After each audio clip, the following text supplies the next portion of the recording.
these are the things that you need to do the repair. You need scissors, some packing tape, rubbing alcohol, of course your torn and very damaged sleeve, a knee-high or some women's nylon.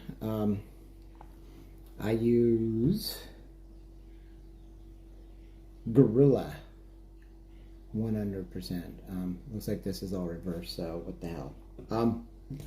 And something to clean. So first, we're going to put a little rubbing alcohol on this. I've already washed it. As you can see, it's not dirty from the fall anymore.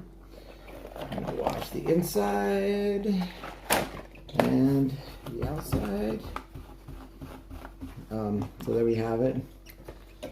You've got to really let the alcohol completely dry or it will affect the silicone. But you can see it's a good 2-inch hole there, 2.5. Nice tear, jagged edges. So we're going to set that aside. As it dries, we're going to need 2 rather long pieces of tape. I set those aside over here on the side of my table, but you can't see that. Well, let's put them there. So these are set aside, so easy access. Then we're going to take our nylon here, and we're going to need a long piece. We're going to cut off the big end. Sharp scissors really make all the difference in the world. Doesn't need to be huge, but it's got to be enough to bond it together. So, you know, about 1 inch. Set those aside. Cut this apart.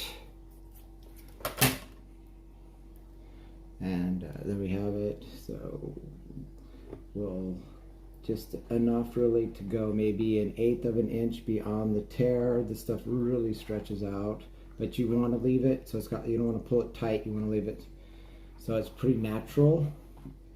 And then you just go to the end of the tear. And like I said, this is a pretty big tear, and this is the tricky part, is you gotta put the nylon on. If you're really fancy, you can cut the edges, make them rounded. But what we're going to do is that right there. I'm going to just do it on one side, the outside. So I'll put this guy aside. You can iron that too to make it flatter. I don't ever really see the necessity for that. Then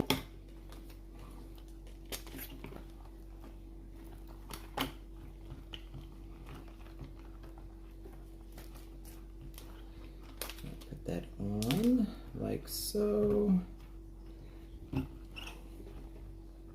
then we will take this and put it outside again.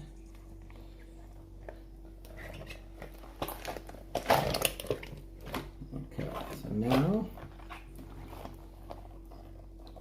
got our tape in. It's nice and flat. We're going to open up our silicone here.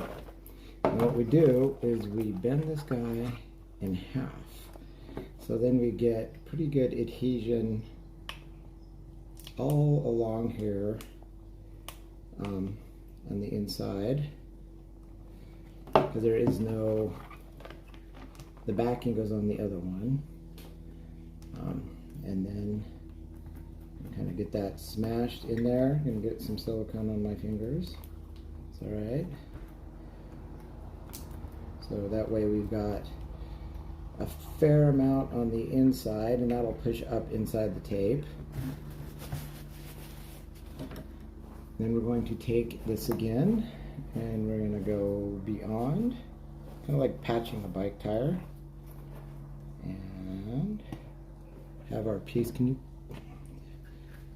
we'll take our silicone, our piece,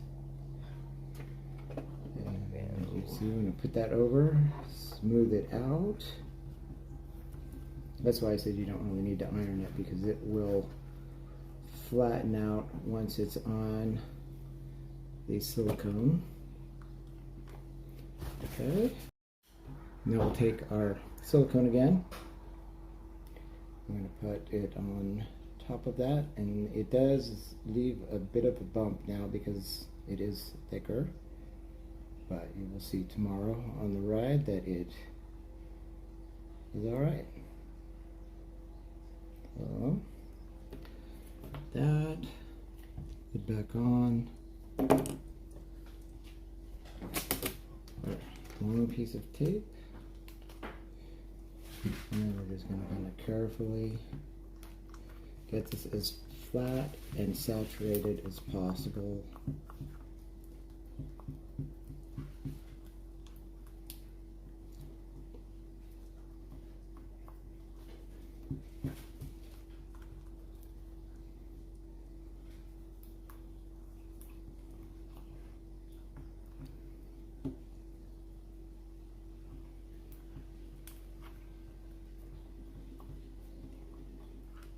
Right, so right there.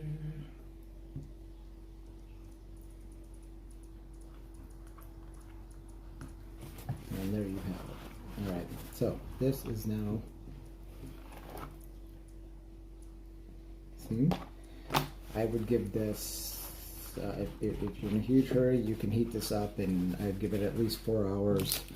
I'm going to give it overnight, so then we're going to know that it's completely cured naturally, and then tomorrow morning I will undo and we'll go for a ride.